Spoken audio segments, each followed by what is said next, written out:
Hello, everybody, and thank you for tuning in to the Liberty Report. With me today is Daniel McAdams, our co-host. Daniel, good to see you. How are you, Dr. Paul? Doing well. Good. I guess you noticed what the result of that vote was yesterday that we talked about, trying to curtail the ability of our presidents going to war and at least get acknowledgement of the authority coming from the Congress. And it turned out that Iran got 36 votes. You said, well, that's not very good. You need 50, don't you, in the old-fashioned way? Well, maybe true, but you and I both predicted that he wasn't going to do that well. So maybe this is a good sign. Well, you didn't think he'd get a dozen. I thought he might even get less than that. So I think this underscores what you've always said. You don't need 50% plus one. This shows that there's momentum, regardless of how, who voted in what way. But the fact that 36 people voted to just at least allow a vote on whether we get out of these wars, I think is significant. But it also goes to show that one person with determination can rally the troops, but it's also a reflection on those 36 that they might not even be for the final passage. They might have had their negative opinion about it, but just maybe back at home, they have heard that we're in too many wars and you ought to at least do it in a proper manner. So, yeah. And Today we want to talk a little bit about what might lead to war and what we might suggest to prevent that. And that has to do with the Iranian deal. The neocons hate it and they want to undo it, which seems to be pretty impractical. But we want to key in on an article that you and I have read, and that's by Stephen Walt. Yeah. And he has an article here, "The Case Against the Iranian Nuclear Deal is One Big Lie." Yes. Now, Walt is a professor from Harvard on international affairs, and we've talked a little bit about him in the past. But he became fairly well known, in 06 when he and John Mearsheimer wrote a book about the Israeli lobby, which got a lot of attention. Yeah. But basically what they were saying really wasn't refuted. So he's the individual that we're going to be talking about, and I'm sure you're very much aware of him. Yeah, he's a realist, and they're not always allies, but I think he's a very principled and very astute foreign policy analyst. Yeah, and we want to talk a little bit about this because what they want to do, and Trump, this is one place where he's been pretty consistent. In the campaign, unfortunately, is a position that we don't hold, and that is to be anti-Iranian, the bad deal, rewrite the deal. We had to do that. And the deal he's talking about is called the Joint Comprehensive Plan of Action. And this is just not a few people. This is a significant event. It took years to put it together, and it was in July of 2015 when it was finally passed. And quite frankly, I think it was a significant event and a positive event, and history will show that it was very positive, just as, history has shown that Nixon, at least talking to the Chinese, was a lot better than the continuation of us killing each other. So I think this whole plan was well motivated, and I think when people deserve credit, they ought to get it. But, the control of a lot of information is done by neoconservatives, so they certainly wouldn't want to give Obama any credit, for this agreement. Yeah, and the neocons hate the deal, but these are the same neocons who said, hey, let's take down Saddam. It's going to be a cakewalk. Democracy is going to spring up all over. These are the guys who are always wrong. And unfortunately, not only do they have the president's ear, but the same neocons who criticize the president, take Nikki Haley, for example, U.S. ambassador to the UN. She tweeted horrible things throughout the entire campaign about how horrible Trump was, and then he names her to be his U.S. ambassador to the UN, and she's an absolute disaster. She's the hawk's hawk, but she has no foreign policy background or experience. She's just a mouthpiece. How does that fit into America First policy? Is that a little bit of a conflict there, or could he explain that to us?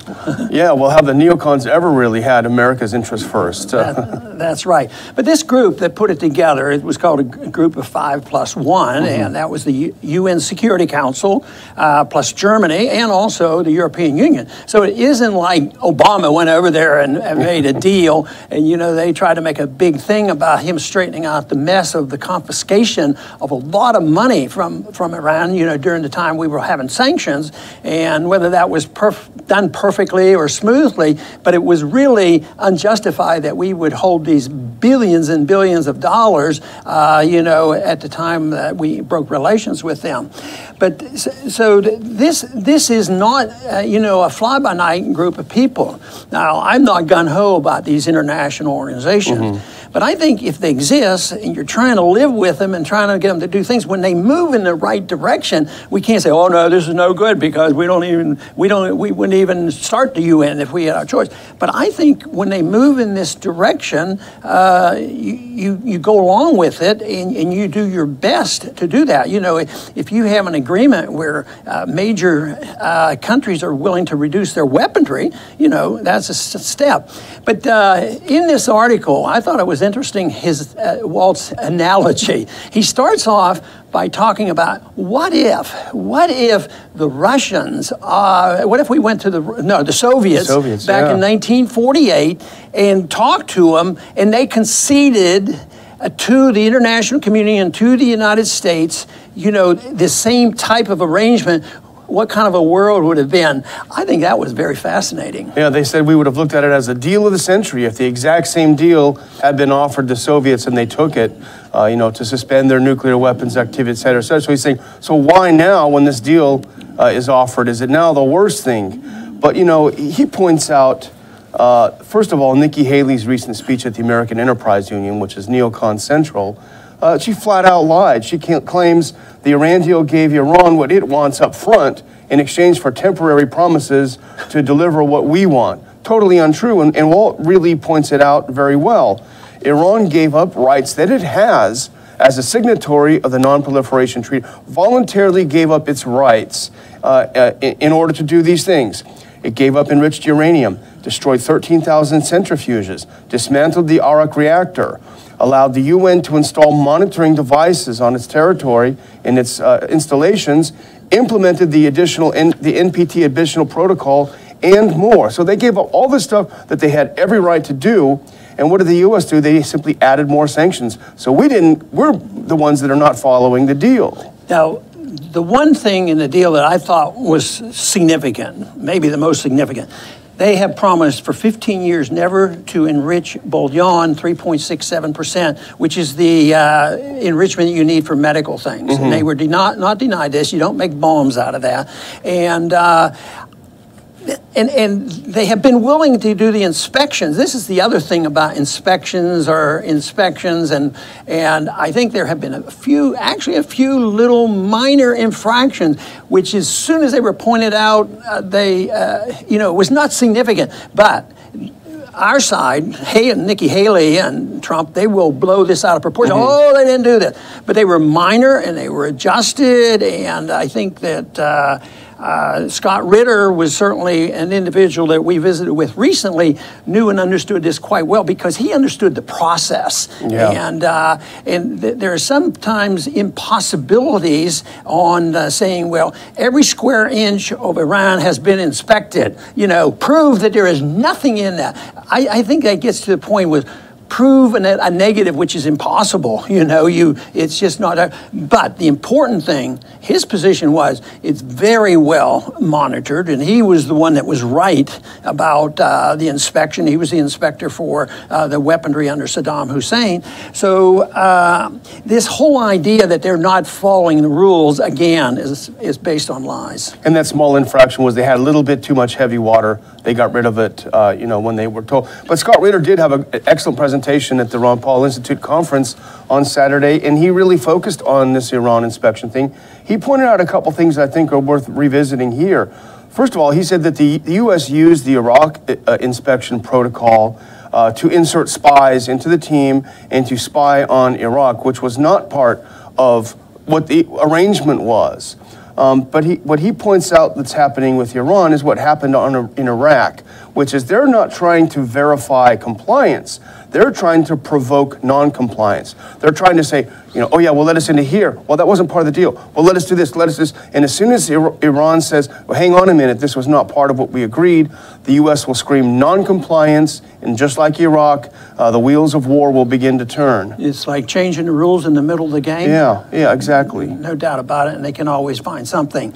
But what the ultimate danger here is that nothing is ever taken off the table. I don't think we're on the verge of bombing Iran, but the provoking can sometimes lead to things that are very dangerous. Right now, I think that our side is winning because these sanctions that have been removed have been helpful to the European countries. Yeah. And who else in this group that designed this are with, who else is with the United States on this? I don't know if anybody else is saying, "Hey, go to it." Yeah, we've been snookered on this, and we have to take care of it. I think the people who are trading now have been quite pleased with the agreement. They've seen that it works, and we've mentioned it on the show before. But European trade with Iran has increased 78%. In this past year. So obviously trade is increasing. Trade is beneficial to all parties involved. It's just the U.S. that is sitting it out recalcitrantly, saying we won't allow our businesses to trade. So really, this is not America first. This is hurt America first. Yes, and I think that the trade and all the positive things that we look at is probably secondary to a bigger picture. And the bigger picture is, the ongoing struggle between Shia and Sunni, between Persians and Arabs, and what has been going on. And right now, our policies have generally backfired on us and on Israel and backfired on Saudi Arabia. And actually, Iran has gained on it. But it isn't like they sent troops marching in the countries. They haven't occupied anybody. They participate, obviously, in the areas in Syria and different things. But they're not militant in the sense that they've invaded anything. But that is probably the overriding issue. Might be the motivation for trying to destroy this thing, because the side, that is objecting to it, and Trump seems to very much favor that particular side, and not the side of free trade, obviously. Yeah, well, that's a great point. If they're so concerned about Iran getting stronger in the region, they should stop listening to the neocons, because everything the neocons say we should do makes Iran stronger. Yeah, and I've maintained an argument for a long time, because I've never voted for foreign aid, and some people can see that, oh, you don't like Israel, this sort of thing. But I have maintained for a very long time that intervention, always serving what is the apparent interest of Israel, eventually will backfire on them. And I didn't even, expect it to be this soon. It really is backfiring on them. But I think the policy that we have will eventually unify, the enemies of Israel more so than any. That's why, if we weren't so involved, I think Israel and some of these other countries would develop relationships that would be less antagonistic. But once we get in there and say, do this, and we're going to satisfy one, the other side, it just makes things worse. And remember, we had Nicholas Taleb on, and that's exactly what he said, is the U.S. getting involved in the Israel-Palestine dispute that has made it, such a long unsolved dispute. But, one of the things that Nikki Haley and the neocons say about Iran is that Iran is destabilizing the region, destabilizing the Middle East. Okay, by what? By going into Syria and destroying ISIS and Al-Qaeda. That's what they've done in Syria.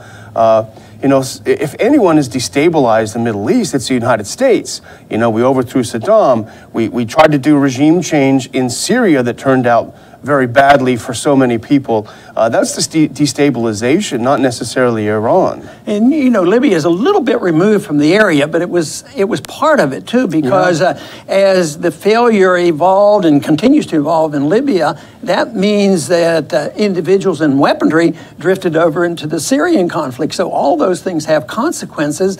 But to me, it's really pretty amazing that a neoconservative just doesn't wake up and say, maybe we're going the wrong way. And I'm always very much impressed with the individual that does awaken. You say, I think, and there were a few, on foreign policy and all that I knew and got to be close friends with in Congress. They'd wake up and say, I think maybe you're right about this thing, and they've always been taught for so long that you have to be macho, strong, all-American, maintain the world or they're going to kill us all and this sort of thing. So there is always hope. There's always hope that there will be a conversion, but that we can't wait for that. What we have to do is present the case for our side of it and try to convert one person at a time, and that will influence other people. And quite frankly, you know, we referred to Rand's vote yesterday, and maybe some of this stuff is sinking in because there's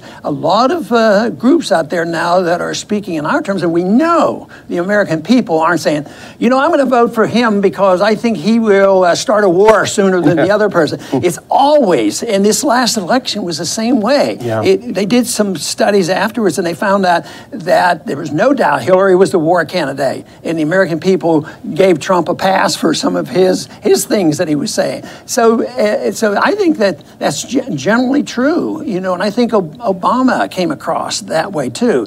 Of course, when they campaign, and I was excited about Trump or Bush's campaign in the year 2000 because he was the non-interventionist. But the whole thing is and I sort of kid about theirs or tongue-in-cheek that all candidates, they should be under oath. You know? Everything if they every say. candidate, if every presidential candidate was under oath and he signs this, like, this is my position. Remember, we heard it from George Bush Sr. I will never raise taxes. Well, I guess his punishment was payback. He didn't stay in office, and that was one of the big issues. Maybe that'll happen to Trump then for, you know, falling back on all this. But, you know, the final thing that I thought, and this is something that Walt pointed out, is that the process of the U.S. Decertifying, you know, which it can't do unilaterally because it's part of the deal. And the IAEA continues to certify that Iran is in compliance. But if the U.S. wants to pull out of the deal, it's an interesting process because the president can't just say the deal is off. He has to go to Congress, and Congress has to take action which would probably lead to war with Iran. So the big question, we've talked about this so much on the show, is Congress really going to have the stomach to stand up, support Trump, and say, Iran is a bad guy, they're against the deal, and then leading us into war? I don't think they will. Very good point, and that also makes the point that the people's understanding what's happening is so important, and a lot of this is noise, a lot of it is political, and so often what happens under these situations is that once we get really tough on somebody and puts on sanctions, that the people in opposition to that government become stronger. Some people who would be a lot worse than the people in power. So if they don't like the leaders in Iran and we get really tough, you know, it might be the opposition that we don't like that will gain strength from this. So there's not much benefit from us making a lot of noise and a lot of threat, and we take nothing off the table, which is the inference, we'll bomb you, we'll initiate the war, we believe in the Bush doctrine of preventive war, and they also subtly say, we even use a nuclear weapon, we have to. That atmosphere doesn't fit the bill of libertarians and constitutionalists, nor the realists. You know, a guy like Walt calls himself a realist. He I'm sure, wouldn't be happy with those kind of threats. So I think talking with people seriously and working with people is a much better way to seek peace and prosperity, which is our goal. I want to thank everybody for tuning in today to the Liberty Report. Please come back soon.